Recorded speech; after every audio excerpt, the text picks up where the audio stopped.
Welcome. I think most of you have been here before, but some of you have not. This is the home of the American Society for Psychical Research, which is the oldest psychical research organization in the United States. And it was founded in 1882 by William James and his colleagues to look at exceptional human experiences and to look at mind-body connections and to look at how science might begin to explain unexplained phenomena. And of course they were interested in the difference between delusional behavior and unexplained behavior, and when people were imagining experiences and when people were having experiences that were not yet imagined within the realm of science. So it's a very interesting organization. It has a very varied history, and it's originally a research organization, and it continues to be, although a library and an archive have grown around the research functions. So you're sitting in a library that goes back to the 1600s, and there are archives and rare books above you that are really well worth coming back and doing a visit and asking the librarian and the archivist to take you around and take a look at some of the wonderful materials that have been gifted to us over the more than a century that we have been gathering substantial research on ESP and on mind-body medicine and on mysticism and Shaker history. A number of very interesting topics are within our libraries. So I don't want to take too much time from Nancy, because Nancy has a wonderful amount to say tonight. But I do want to say that this is a rare talk because, first of all, Ganzfeld research is done all around the world these days, but the research that was done at Maimonides Hospital and then at the ASPR were some of the earliest studies that were done looking at Ganzfeld, and Nancy will explain to you what Ganzfeld is about. And rarely do you get to hear from any presenter about actual experiments, and you're going to hear about what people actually said in experiments, which is wonderful because as researchers we get to see all that stuff, but the public doesn't often get to see like the intimacy of these experiments. So I think you have a rare opportunity. Nancy did her doctoral work here with some of the research that she did, and you'll tell people a little bit more about how you came to be doing what you're doing. And I look forward to it, and I hope that you will ask questions and stay, and also ask Nancy about being in her experiments, because she's also doing ongoing research. So you can be part of that as well.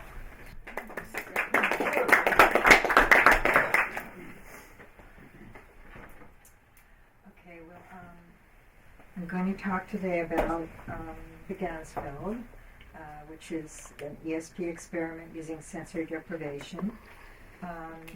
It's something that uses targets that are totally unknown to the person who's tested. And it's the Ganzfeld is a partial sensory deprivation technique. First, I want to touch on the idea of using unknown targets for ESP tests. It seems like a harder thing to try to do if you don't know what the target is, than something like cards or numbers, where you have an idea of what to guess, what to try to choose. First slide. When a target can be anything in the world rather than coming from a set of known things, it's called a free response test. Well, it may seem harder to get information about a hidden target when you have no idea what the target may be. It's actually easier to get into a receptive state that allows the ESP information to appear. It's harder to get into that receptive state when the choices are known. When you know that the target comes from something you know, like the lottery numbers or cards in a deck or these ESP card symbols, it's called a forced choice test. Forced choice tests are useful because you can do a lot of them in a short time. You can do runs of 25 in a few minutes, or 100, and just tell them, here's 100 hidden things. Check what you think is which of the five, and you just go through it. The problem with forced choice tests is that the person being tested naturally tries to guess what the target is. It turns out that guessing is not such a good strategy for succeeding at an ESP test.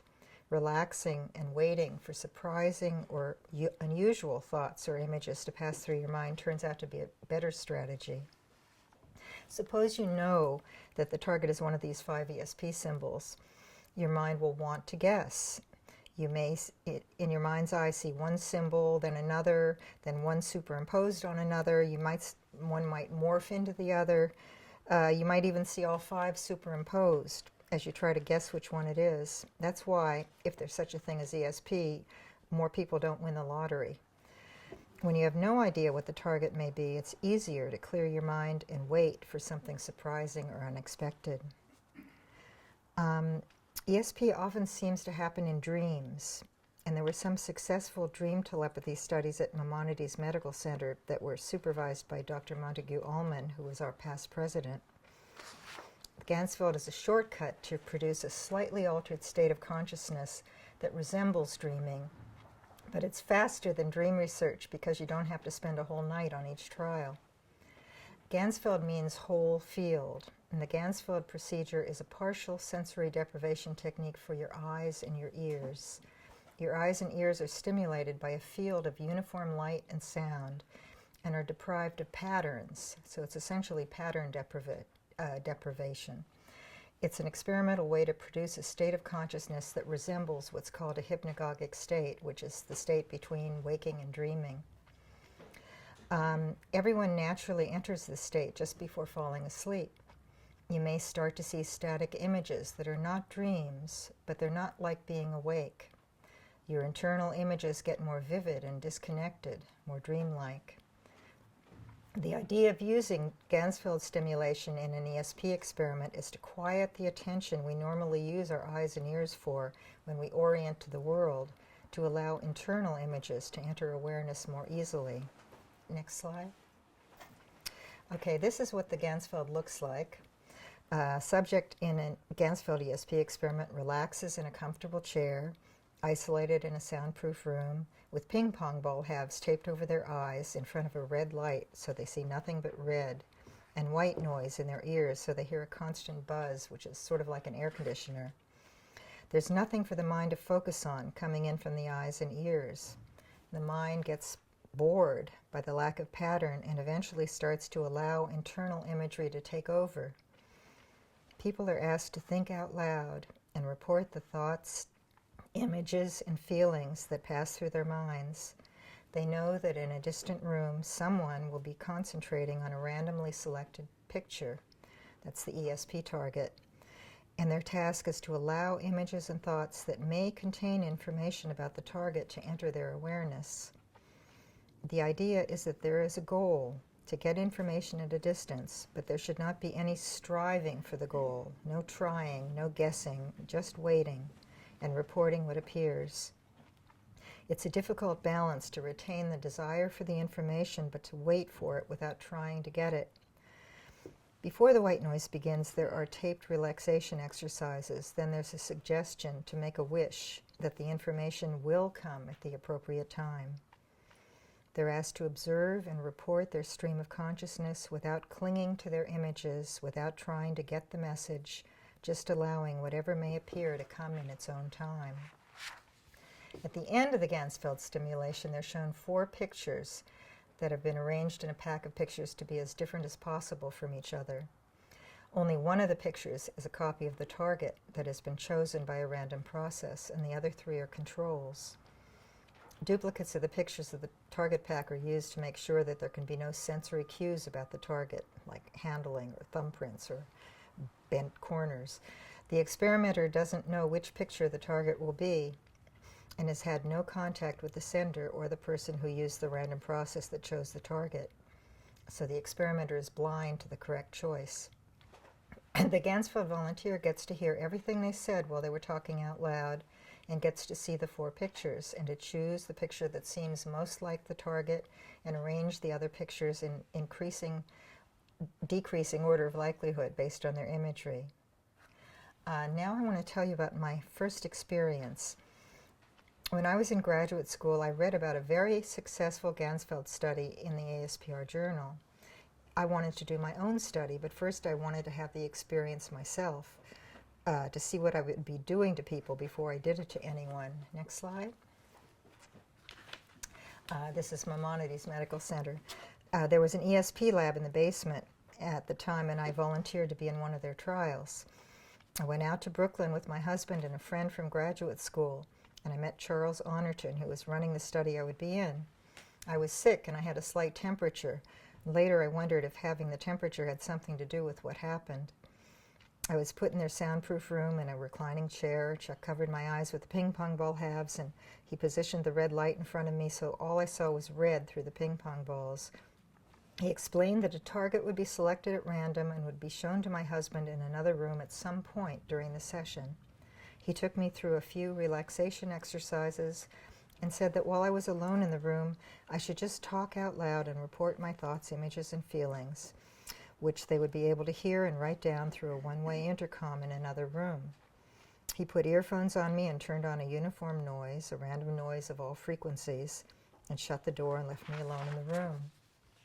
So I knew from reading about the experiment that I should be seeing vivid images after my eyes got tired of the uniform red light I was seeing, and I knew that I might stop seeing the red sometimes when my neurons got tired of the uniformity and start seeing what is called neural gray occasionally. That's what happens when you can't tell if your eyes are opened or closed. But nothing happened. I just kept seeing the red for a long, long time. I was bored and frustrated at seeing nothing. I was silent for quite a while, and I finally said, I was seeing nothing but red. Where were the hypnagogic images already? Next slide. Finally, I thought that I saw maybe some slight vague gray lines in the red, sort of like the vague shapes you might see when you close your eyes and you don't have real images, just moving shapes and lines you can hardly make out. I tried to describe the shapes I was seeing as sharp angles with little curves cutting through them. They reminded me of subtended angles in a geometry textbook. I probably thought that because I'd been a math major in college. Next slide. There was another long period of no images, no thoughts, just waiting in the red, and then I had a sudden image of a clock floating in the red background. So I laughed and I said, I think my subconscious is wondering when this experiment's going to be over because I see a clock. Yeah. Then images started coming. Next slide. For a moment, I thought I saw a pastel arch, like a small piece of a Monet painting. Monet painted the same church at Rouen many times throughout the day to catch the changing light from morning to evening. Here's another version. Next slide. But what I saw was just an image of the curved archway above the door of the church at the bottom of the painting, dappled with pastel colors, and I thought it was a piece of one of Monet's Rouen church paintings. Next slide. That's more like what I saw. I didn't see the whole church. I said, I see a door. It's part of a Monet painting. Next slide. I mentioned the idea that superheroes passed through my mind, maybe Superman or Batman. I actually thought first about Wonder Woman, but I didn't want to tell them that, so I only said Superman, Batman. Then after what felt like another long time waiting, there was an unexpected and startling image, very clear, a quick flash that came and went, vivid technicolor image of my parrot's claw sticking out sideways in my field of view. It looked like he was holding a black square in his claw, as if he were holding a black piece of paper. I didn't see the whole bird. I just saw the outstretched claw holding the dark square. Here's a sketch of my parrot with his claw held out sideways. But I just saw the outstretched claw like this. Next slide. I was startled and surprised by the clarity and vividness of the image, the pale flesh color of the parrot leg and the black square. So I said, I see my parrot's claw. He's holding a black note. I can't read what it says. Then it went back to red again. Next slide. Later, the red was all I could see changed for a moment to pale yellow, then back to red. Next slide. Later, it changed to pale blue, then back to red. I reported the color changes when they happened. Next slide. Then I remembered a nightmare that I'd had as a child when I was maybe 5 years old. In the dream, I was standing in the driveway in front of my house, and there was a large car in front of me, a dark green Studebaker. It was looking at me menacingly with its big headlights. Its large, scary grill was a big mouth with teeth, and it opened its grill, and it was threatening to eat me. It had already eaten my brother and my parents. They were sitting on the seats inside. Now, the target in this particular experiment was not really shown to the sender. It was flashed in front of him with a tachistoscope so fast that he didn't consciously even see it. The idea was that he was just a beacon for me to find the distant target. The experiment also used a different judging procedure to see how well my thoughts and images matched the target. More often, pictures are arranged in groups of 4 to be as different as possible from each other, and the 4 pictures are all compared to the imagery to determine which picture is most likely. Next slide. In this lab, they'd advised 10 categories and created 1,024 targets, which is 2 to the 10th, which differed in the presence or absence of each of the 10 categories. One of the categories was presence or absence of color. Half the pictures were black and white and half were in color. Half the pictures had mythological characters, the other half did not. They counted comic book and fantasy characters as mythological, and I'd heard about that category in their system, so I might have had my superhero thoughts because I knew there was a 50% chance that there might be one in my target. So I was given a list of the 10 categories and asked to say present or absent to each of them based on my experience while I was reporting my images, and that was the judging for the trial. For instance, I said color present because I'd seen a lot of colors, mythological characters present because of Superman. I think I was wrong for 4 and right for 6. It was hard to decide if some of the categories were present or absent in my imagery. One of the categories was body part, a different category was animal. I couldn't figure out if the parrot claw was an animal and a body part or not. But then after the judging, they showed me the picture that had been my target. Next slide. There was a collage with different things pasted together and overlapping. There was a clock, not the little alarm clock I had imagined, but a clock. There was a door. It was a plain white rectangular door, not the beautiful curved Monet arch I had seen, but it was a door. The background colors behind were the exact pale yellow and pale blue that I had seen. There was a large, grotesque, human-like claw coming down from the top of the picture, maybe cut out of a monster magazine. It was not the cute little claw I had seen, and it was coming down from the top, not reaching out from the side of the picture. But it was a claw. And there was a black square behind it, like the black note I had seen in the parrot claw. There was a large, scary-looking, threatening man in the center, dressed in the same green as the threatening Studebaker car that was going to eat me in the dream I had remembered. And up in the corner, there was a tiny Spider-Man. Next slide. So I thought, Superman or Batman, there's Spider-Man. Next slide. But then I realized the subtended angles I had seen in the beginning were part of the Spider-Man costume. Next slide. Here's the correspondences between the target and my imagery. As you can see, there's quite a lot of them. The clock, the door, the colors, the monster, the claw, the black square, the threatening green, the Spider-Man, and the little detail in the Spider-Man costume. I was astonished. There were too many specific, unusual correspondences to dismiss.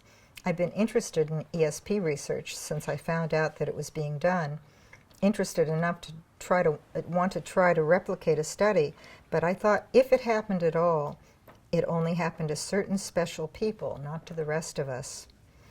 I had never had a psychic experience in my life, as far as I knew. I was a rationalist. I was trained in math. I never expected to be isolated in a soundproof room and to report so many varied and unusual images in my mind's eye that so clearly matched images in a target I would only see later. So I thought, if I can do this, anyone can. My worldview was changed at that moment. Rather than ignoring, not noticing, or laughing off odd coincidences that are all too common, I shifted into a questioning recognition of what might have been hidden in plain sight. Now I would wonder each time I noticed another possible example, was that coincidence? Or was that it again? I started seeing the world in a different way. Maybe it happens a lot more often than I had assumed. Maybe it has happened to me before. Maybe I became interested because it had happened to me before. Maybe I just never noticed, never interpreted, never entertained the possibility, never paid attention. Maybe it happens a lot and is ignored, dismissed, forgotten, or not even noticed. I found 20 people who each agreed to come for 5 different Gansfeld sessions, and I ran 100 trials. And I would begin by telling them about my first experience, and that if I could do it, they probably could too. I made target packs with 4 pictures each, as different as possible from each other. For each trial, there's a 1 in 4 chance of getting it right, just by chance, 25%. In 100 sessions, a target should be chosen correctly 25 times, if there's no ESP, but 41 were chosen correctly. 4 of the 20 people each chose 4 targets correctly out of their 5 sessions. I'm going to show you some examples of what ESP can look like in these experiments and show how sometimes unsuccessful trials can be interesting as well. Target information can appear in a stream of consciousness in various ways. Information that seems to relate to the target often enters attention in fragments, piecemeal, with a mixture of images, colors, shapes, movement, emotions, associations, and memories, often mixed with other irrelevant thoughts. It's like the memory I had of the old dream came into my mind that had to do with the green threat. Next slide. Okay, this was a pilot session. A man chose the correct target of this horse running through branches. His imagery included animals, several mentions of horses, long thin shapes like wooden branches that reminded him of a pile of sticks and branches from the park that were in his kitchen, and movement. He said, a knight from a chess set, just the horse piece, a bat or cat face, a footprint, elephant's trunk, part of a trellis, a tree spreading its limbs high, eyes, face of an owl, horse's tail, an X, a sideways V, a long thin things like poles, don't know what they were, like a tree stump, like a staff, tall chess piece, again the knight, cylindrical wooden tube sticking across like the branches from the park at home, cute shaggy dog, its face is the most interesting thing, movement, crescent moon like a hoof, dark train coming almost toward me. Next slide. Okay, this was a target, and a woman's imagery during the Gansfeld included cherries, banana, an orange, lots of fruit, glass grapes, an avocado, popcorn, Cracker Jacks, a Chinese menu, beer bottle, an apple orchard, sandwich, a picnic basket with hard-boiled eggs in it, an ad for Purdue chickens, pecans, peanuts, red currant jelly, a fig tree, a spoon, a fork, a bowl of soup, a wedding cake, a jar of molasses on a red checkered tablecloth, a duck, an ice cream sandwich, a milk bottle, glass milk bottle, a picnic table, a tuning fork, celery, lemon juice, oatmeal, a man in the margarine commercial sitting with a crown on his head at the breakfast table, a package of bluebonnet margarine, a carton of eggs, another picnic basket. When she judged the 4 pictures and chose the correct target, she elaborated that she had been thinking of roast beef sandwiches. She'd been thinking of bread like that. She saw a wooden picnic table. Associations to the target included the picnic basket, checked tablecloth, the fork, the picnic tuning fork, and all the food imagery. Next slide. Okay, this is a rather scary slide, scary target. And the woman chose it correctly based on a series of long-forgotten memories of fearful, traumatic, or angry moments from her past that came into her mind during her free response stream of consciousness, and it ended with a last image of a dog. She marveled that she had not thought in years about the particular disturbing memories that surfaced during her free response period, but they matched the target's emotional tone and helped her choose it when she saw the 4 pictures during the judging. She specifically mentions teeth, animal faces, and a dog. She said, I see the time B got hit in the mouth with a baseball bat, deadened a tooth. Now I see him coming home from school where he knocked out the other tooth. His face was frightened. I see M hollering at me before I left the house, so angry. Now I'm on a sailboat in Lake Lucerne, like a lake steamer. The boat's coming down on me, screaming in German. I see a box of Band-Aids. Somebody's putting a Band-Aid on somebody. I see Jay in the intensive care unit in Beth Israel Hospital, lying there like a wet dish rag, nurses scurrying around. I'm driving across 125th Street going east. I see where we went with the kids when they were little, got stung by a bee. I see big garbage cans, faces like animals. Going way uptown where it looks crummy, I see a brown dog, a no kind of breed dog, a brown dog, fluffy tail, heads down toward the ground. It's outdoors. Now, a man did a series of 5 Ganzfeld trials with 5 different packs of 4 pictures each, and he chose the correct target 4 times out of his 5 sessions. Each trial has a 1 in 4 probability of being chosen correctly. He had very little imagery and long silences during each of his sessions. Next slide. This was one of his targets. In this session, he said, "Ever see the advertisement for the play Equus? The shape of a horse, sort of a caricature. That was it." And then there was a long pause, and then he said, "This one's almost too vague to mention, but that horse that looked like Equus a moment ago just looked like a Dick Tracy cartoon." He elaborated it was the profile of a horse with a blunt nose and a profile of Dick Tracy.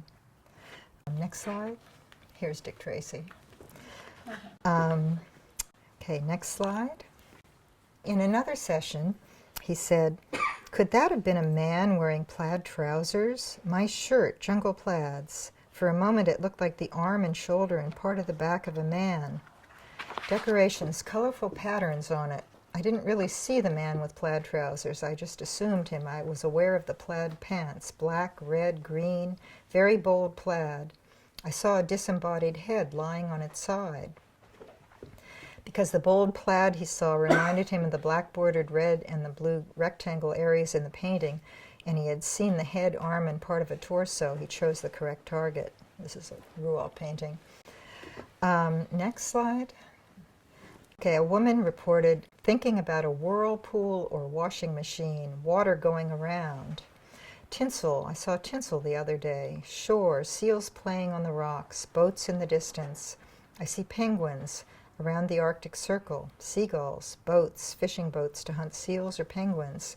Beach with men fishing in surf, sound like waves. Little pond has a statue of a boy fishing.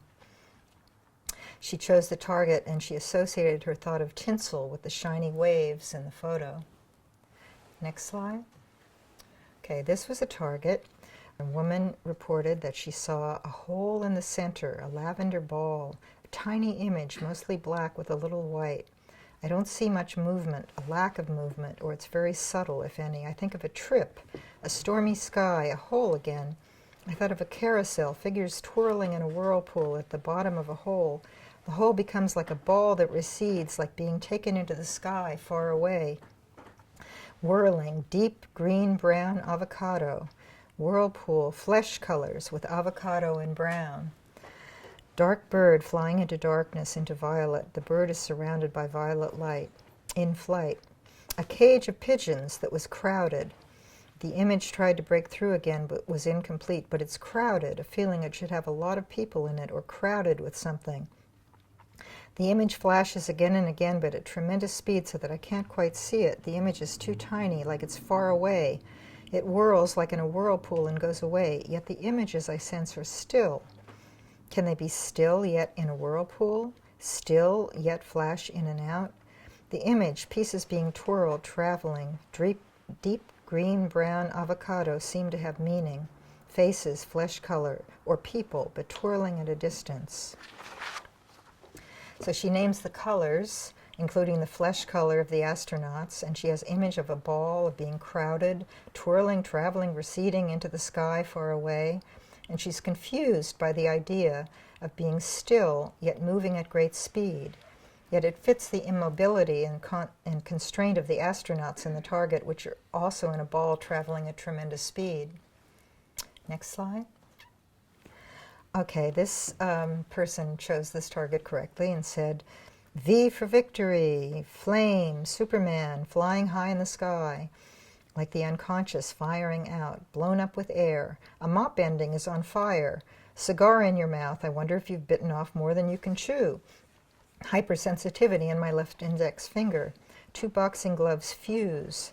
Becomes a balloon, a rocket ship. Newton formulated universal gravitation, specific levitation to counterbalance it. Coal, heat, pain in my throat. I thought of the target just now, my purpose, a mound, a volcano. It explodes. Lava bursts forth, releasing igneous rock. Pompeii. I see red and blue.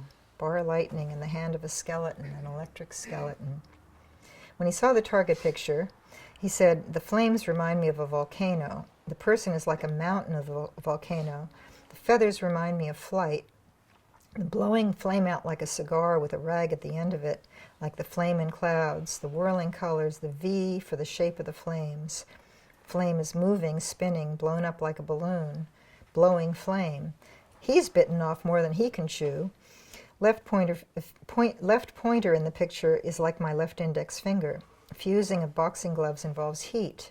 The flame exhaust of a rocket ship. Levitation, flame, heat, pain in my throat, superhuman feet, Superman. He gave this target the highest possible rating. Next slide. Okay, this man's imagery included the shape of a ball, red or orange. Just saw another round object, a baseball, aware of the threading used to tighten the skin on a baseball. A white dish, a quilt, a spider hanging by a single thread. The blue sky in the background, a picture of a summer day, the tops of several office buildings, a boat. It looks pretty old. Seems like it has one or two sails, red. Airplane flying overhead. The ESP card with the circle. Bible and the word Bible Belt. Automobile tire, just the tire without the wheel. Glazed donut. Girl's eyes. Umbrella. Helicopter flying. My youngest brother B. Basketball, a watermelon changed into a torpedo or a bomb. Now it's attached to the bottom wing of an airplane. A yellow taxi cab, a scene from an old Tarzan movie where Tarzan had to climb down a rope. An acrobat doing a somersault through the air. A jet fighter flying through the sky. Blue sky. Pizza pie. Somebody flying a kite on a baseball field on the bright sunny day. He added that he saw a spider recently and he had a feeling of seeing from directly above. His associations to his imagery when he saw this target. He said, when I thought of my brother, I also thought of his ex-girlfriend, like the two people in the balloon. The basket is like the dish in some way. The Wizard of Oz, when he takes off, has a book in his hand, reminds me of the Bible. Climbing down a rope and the spider hanging down are both associated with the balloon with the basket hanging below. The airplanes, the sky, the red round things, the blue looking down from above, and the ESP circle is like the white part of the balloon. The yellow taxi cab is like the yellow basket. Threading on the baseball are like strings on the balloon. Sometimes target information seems to appear in somebody's imagery, and the target can be chosen correctly by independent judges, but not chosen by the person in the experiment for various reasons. These cases weaken the success of an experiment, but they can be interesting and suggest how psychic information can come into awareness without being recognized. Here are some examples. They're only anecdotes, but they offer insight into how psychic information can sometimes enter consciousness and still be ignored or rejected.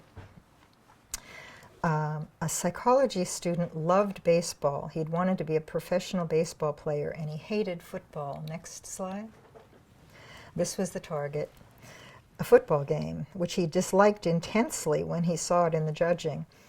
Together we read through his images, which included horse racing, the word defense, related to psychology, not military. I asked him, how about football? He said, no, psychology. A man in a sweatsuit, a ball bouncing down a street, some batting statistics for one of the baseball players for the Phillies, something about the numbers 5, 1, 1, 6. Notice the numbers 5, 1, and 6 there, very large and predominantly visible on the backs of the two football uniforms. In the foreground, they're much larger than any of the other numbers in the background. I said, look at the numbers. He insisted that baseball was totally different from football, and he would never confuse them.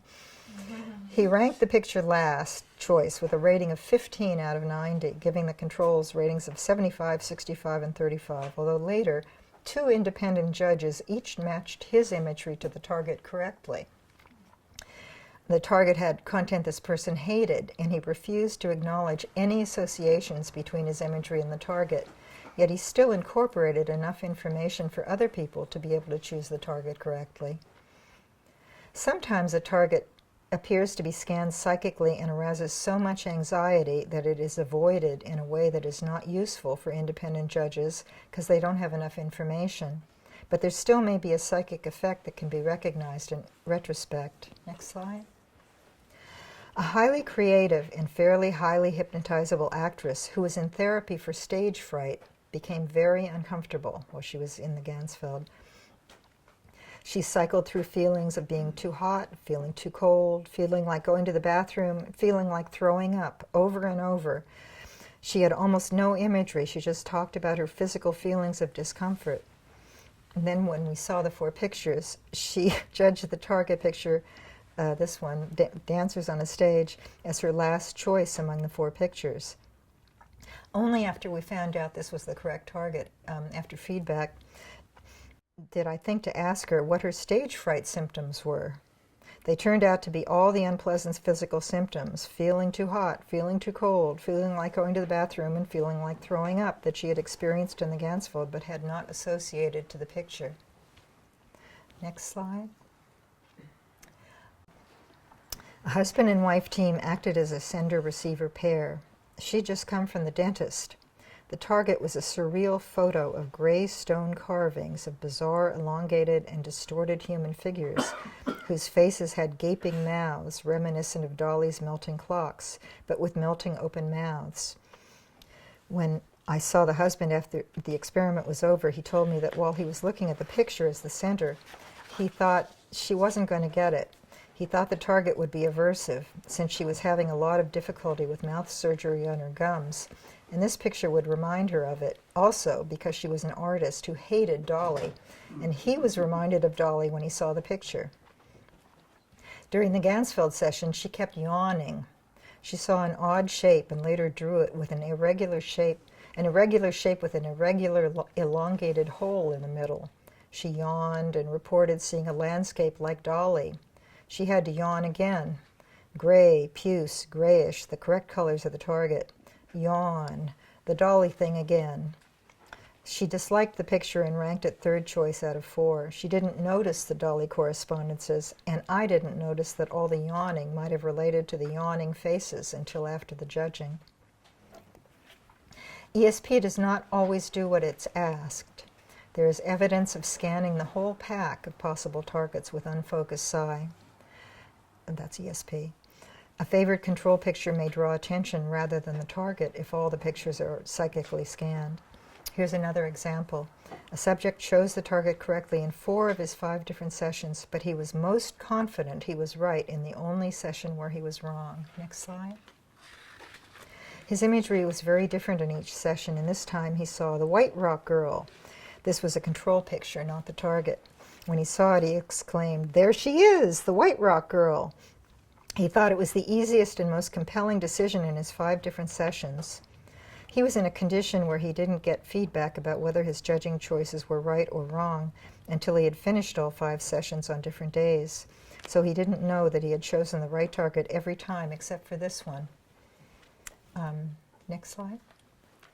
If ESP is not focused only where the experimenter wants it to be focused, using ESP to scan the entire pack can muddy the waters. The White Rock Girl may be an example of psychically scanning the entire pack and having attention caught by the best liked picture instead of the target. One possibility is that ESP orients to the future judging period rather than to the target that is being viewed by the sender in real time. It's also possible that improperly directed ESP can glance at controls in a pack as easily as targets by clairvoyance without a sender's influence. There's a lot of anecdotal evidence for scanning more than the designated target. Formal testing of the scanning hypothesis is dependent on judging ability with free response targets. For instance, there was an old study done by Palmer, Bogart, Jones, and Tart where they had correspondences judged between each free response report and all the pictures in the target pack as a whole versus all the pictures in a different control pack. In other words, they judged whether imagery matched one of a set of 4 pictures that included the target better than a different set of 4 pictures. One independent judge found significant evidence for displacement onto control pictures of the target pack. This judge had experience of a Ganzfeld session and some training in recognizing the distortions of imagery that can happen. Second independent judge did not see the correspondences. She didn't have her own Ganzfeld experience until after she finished the independent judging. She commented that her judging would have been more similar to the experienced judge if she had also done a Ganzfeld session first. There was another study using force choice tests by Child and Kelly that used a special subject, conventional ESP cards, arranged so that runs of 25 calls had an unbalanced number of the 5 targets. Instead of each target appearing 5 times each mixed up, one symbol would occur once, the others 3, 5, 7, and 9 times. They found the more frequent symbols were called significantly more often than the less frequent symbols in a run with these unbalanced packs. This was found for hits, which was not surprising because there was overall significant hitting, but it was also found separately for misses. In other words, the frequency pattern of each possible response seemed to depend on a global psychic scan of the cards in each run. Here's an anecdotal example that looks like scanning of the entire pack in a Ganzfeld trial here at the ASPR. The subject chose the correct target after a long, careful examination of all correspondences because there were more correspondences to it than to the other 3 pictures. However, there were striking matches between his imagery and all 4 pictures in the pack. Next slide. During the judging, as soon as he saw this first control picture, he said, "That has to be it. I saw a photographic likeness to part of this picture, birds in black silhouette." His stream of consciousness before seeing the picture included a bird god, wings of a bird, looking through leaves, palm fronds, flapping wings, white feather, hovering bird, hummingbird, long beak pointing, a dove flapping its wings. I asked him to wait until he saw the other pictures before deciding. Next slide.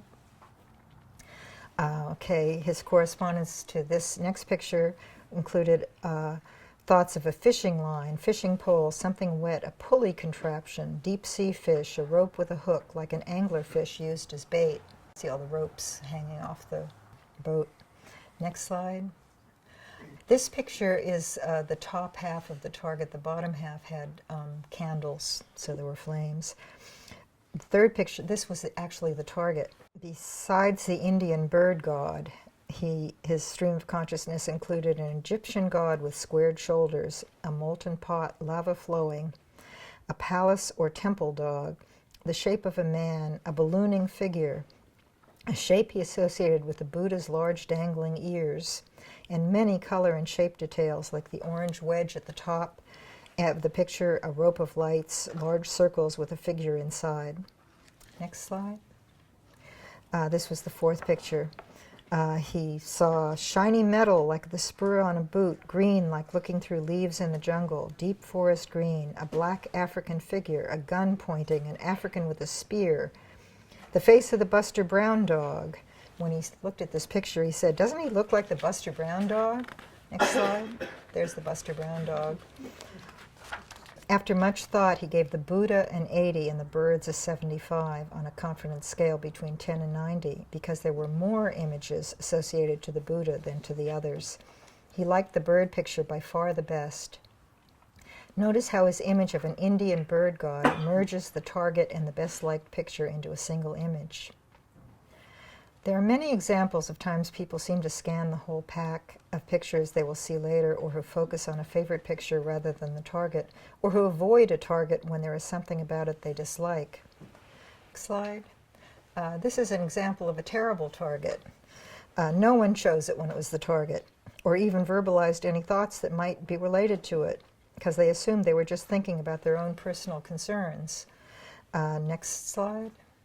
This was a terrible target when it came up for an ex-alcoholic who hated it, avoided it, ranked it last choice. Next slide. There's a problem of repeatability in mainstream science. There's a crisis, really. More than 2/3 of published experiments with positive findings are failing to show the same results when other scientists try to repeat them. The journal Nature published a survey recently that found more than 70% of researchers fail to reproduce published experiments when they try. Even results that are in textbooks are failing to be reproduced. In fields like psychology, medicine, cancer research, there's a growing awareness that repeating an experiment may not confirm what is thought to be true. ESP research is often accused of not being repeatable, but it is in better shape than many of these other areas of science. Failed replications are published as easily as positive ones. When promising effects are found, the experiments are repeated a great many times by different researchers, and methodological improvements are made and refined to remove perceived flaws. A few examples. I'm just going to mention two examples. The sheep-goat effect is a measure of openness to the idea that ESP is possible. It predicts that people who believe in the possibility of ESP, the sheep, will score above chance, and people who believe that ESP is impossible, the goats, will score at chance or below, with a significant difference between the two groups. This is always done with forced choice tests. Separating the sheep from the goats was first published in 1945 by Gertrude Schmeidler, and it has held up for over 70 years. There have been two meta-analyses of the sheep-goat effect, and they both suggest it's a real effect. One looked at 73 studies from 1947 to 1993, and the other looked at 49 studies from 1994 to 2015. Both of these meta-analyses found a small but real effect. That's 122 different studies. The Ganzfeld experiment was repeated more than 40 times in the 1970s to early 80s, with more than half of the experiments demonstrating significant positive ESP overall. At that time, researchers considered it an exciting new technique for ESP research, a breakthrough in the path toward repeatability with unselected subjects. Other people argued it was just a placebo, that it added nothing necessary for success, but provided a ritual that took the responsibility for psi success off the person being tested, making it possible for them to believe it was not the person, but the technique that was causing the ESP. Replication attempts since that time have been mixed. They've been more successful when the experiment used selected special people, like artists or musicians who tended to be more creative as a group. Next. There's some reasons for free response tests may fail. There are many reasons. The size of the effect is small. It's not very strong, and it should happen. It's not a strong effect that should happen most of the time, so studies have to be large enough to allow it to be detected. Experiments with too few people tested will most likely not show the effect. There are very few experiments that use enough trials, partly because it takes too long with free response material. Targets can be bad. Target packs can be put together badly, not different enough from each other, so that it's hard to judge between similar pictures. Or they can be put together with a dominant picture that most people will be drawn to. A target is good in a pack if it is more often chosen when it is the target and more often not chosen when it is not the target. If it tends to be chosen whether or not it's the target, it's a bad target. And if it tends to never be chosen whether or not it's the target, it's also a bad target.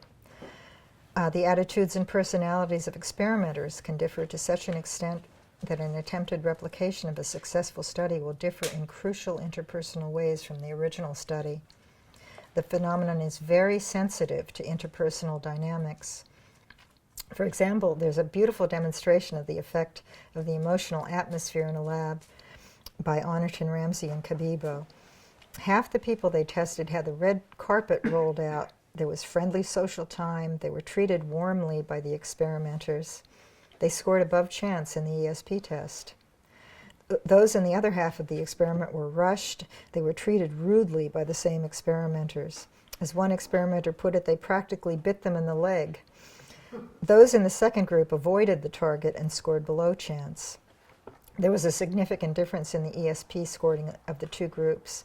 The nice thing about that experiment is that it was the same experimenters treating the two people in different ways. It wasn't different experimenters with different personalities.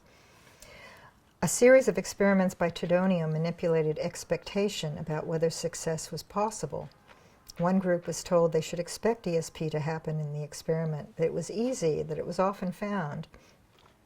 Another group was told that ESP could never happen in the experiment. Each group's ESP performance went in the direction that was suggested to them. You could think of this as related to the sheep-goat effect. The manipulation of whether it was possible or not may have swayed the belief of the ones who were neither sheep nor goats, the ones who didn't already have a strong opinion either way. Experimenter effects can also affect ESP studies. The interpersonal interactions, the beliefs of the experimenters, even psi-mediated experimenter effects have been found to influence results.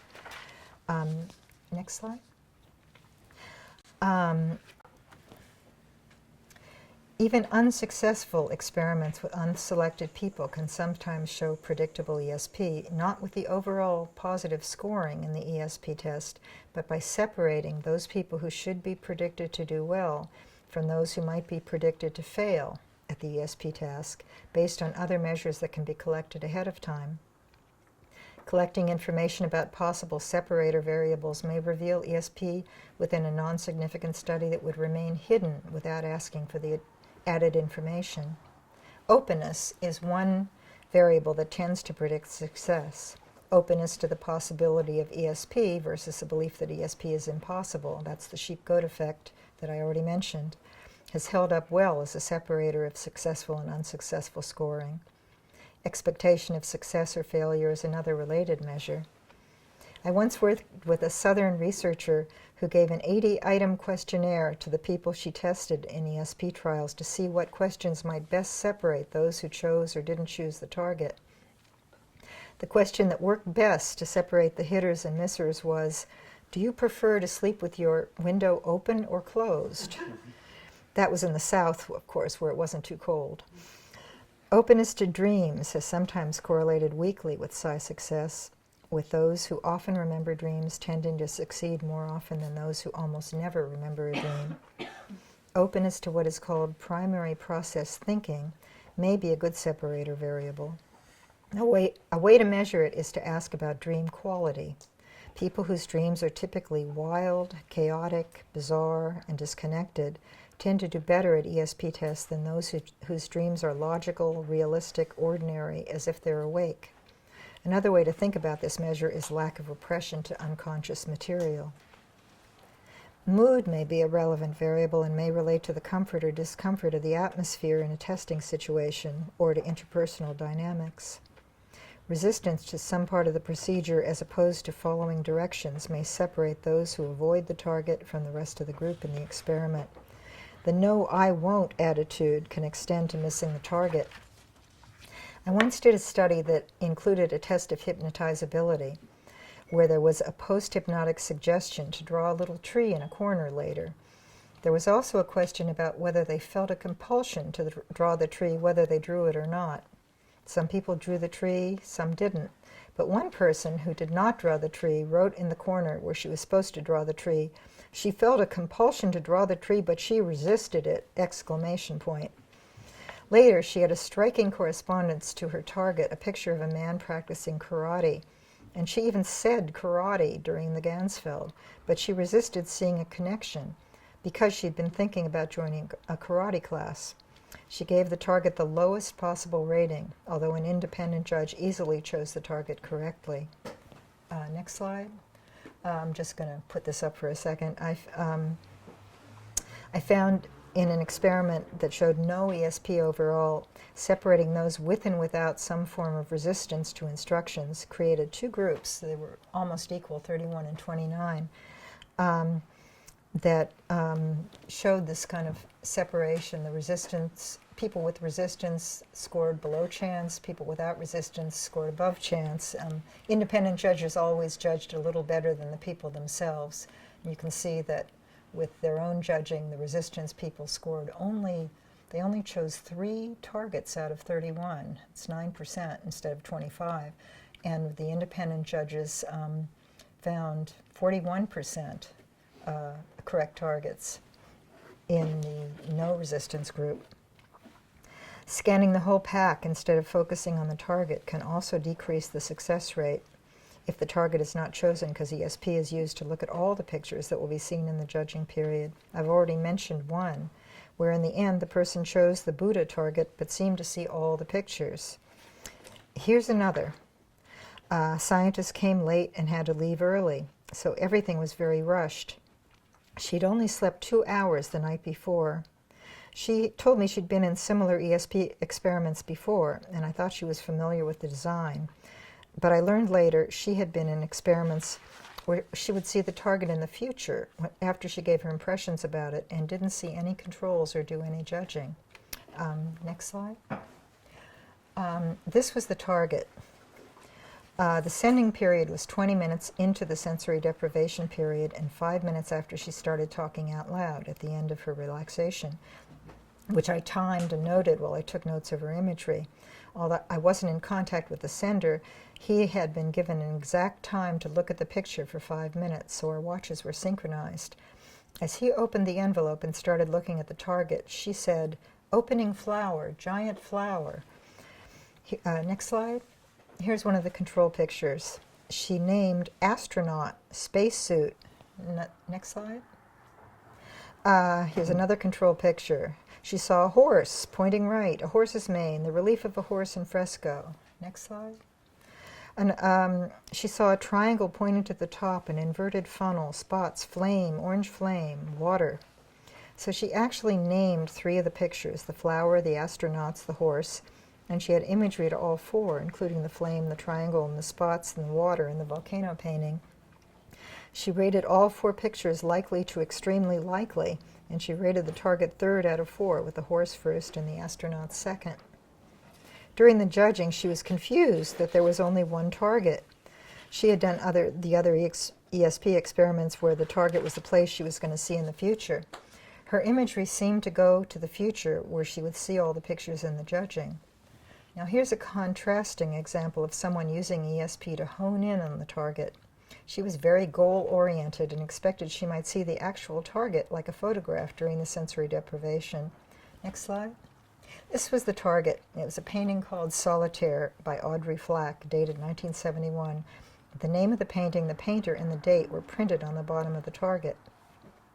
Her imagery included the name of the painting, associations to the first and last name of the painter, some of the numbers and the date of the painting, the 7 and the 4, and many themes, details, shapes, colors that could be found in the painting, as well as images relating to the mood or setting. She said, "Old man playing cards on a card table. He's playing solitaire." She saw the numbers 57 and 4725. Notice the 7 and the 4 in the date. She had an image of an airplane. And when she saw the painter's last name, Flack, she said, "Airplane, that's Flack," because her father flew a plane in the war and Flack was shot at him.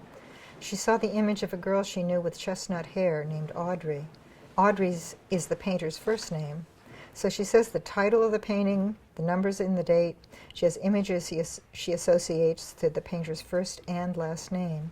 Her images included hand, cards, ace of hearts. Notice the ace of diamond and the king of hearts.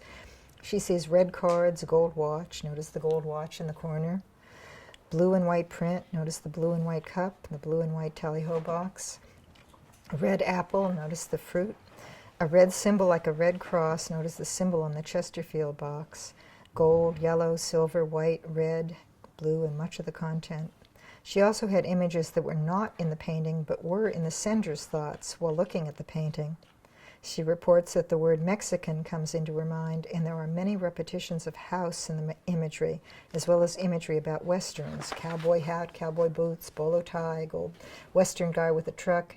Meanwhile, the sender was thinking full house as she's looking at the picture, and she was remembering a Mexican movie she'd seen the night before with a western theme.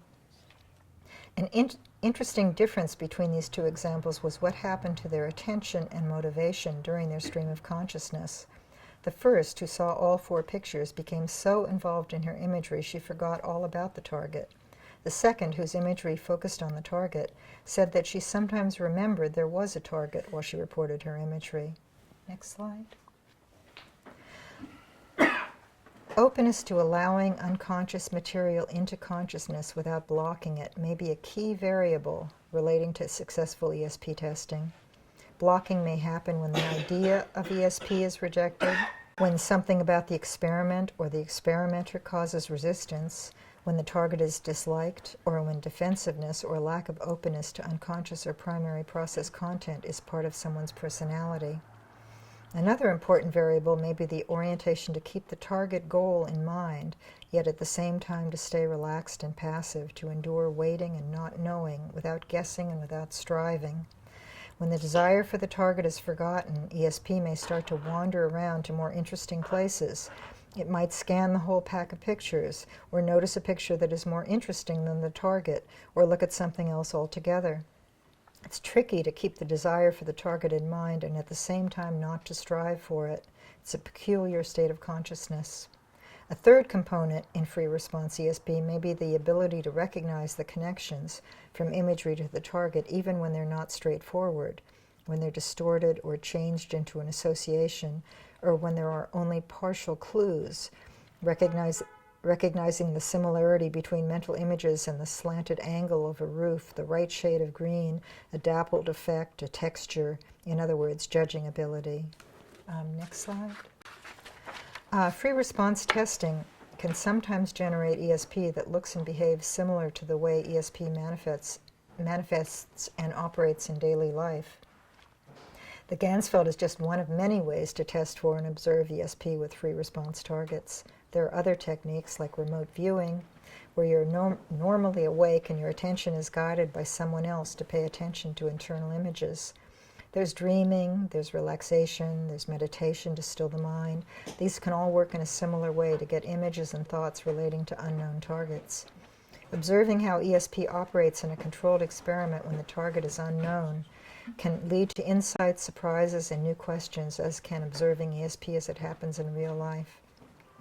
The important thing I take away from this kind of research is that ESP may be happening far more often than we assume. It's not so easy to direct it to do what you ask it to do, but not so hard to see it.